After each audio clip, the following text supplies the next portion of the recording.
તારે ક્રૂસના બોજે લતડીઓ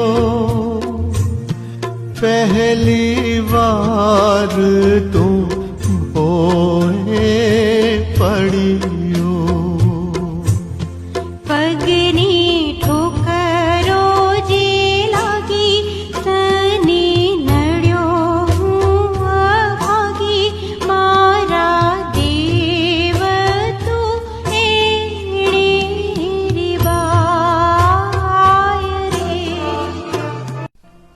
ત્રીજું સ્થાન, ક્રૂસના ભારથી પ્રભુ ઈસુ ભોંય પડી જાય છે. સ્તુતિ વચન.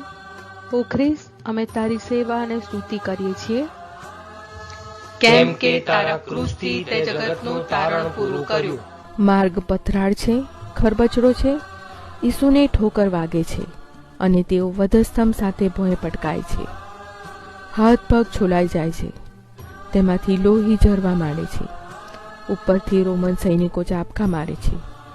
ઈસુની વહારે આવનાર ત્યાં કોઈ નથી. પ્રાર્થના કરીએ.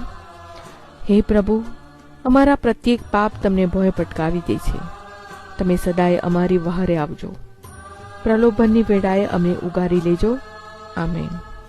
હે અમારા બાપ, તું સ્વર્ગમાં છે, તારું નામ પવિત્ર મનાવો. તારું રાજ્ય આવો. જેમ સ્વર્ગમાં તેમ પૃથ્વી પર તારી ઈચ્છા પૂરી થાવ. અમારી દરરોજની રોટલી આજ અમને આપ, અને જેમ અમે અમારા અપરાધીઓને ક્ષમા કરીએ છીએ તેમ તું અમારા અપરાધોની ક્ષમા કર, અને અમને પરીક્ષણમાં ન લાવ, પણ બુંડાઈથી અમને બચાવ. આમેન. પ્રણામ મારિયા, કૃપાથી પૂર્ણ, પ્રભુ તારી સાથે છે. ભાગ્યવંત તું સ્ત્રીઓમાં અને ભાગ્યવંત તારા ઉદરનું ફળ ઈસુ. હે પવિત્ર મારિયા, પરમેશ્વરની માં, અમો પાપીઓને વાસ્તે વિનંતી કર, હમણાં અને અમારા મોતની વખતે. આમેન.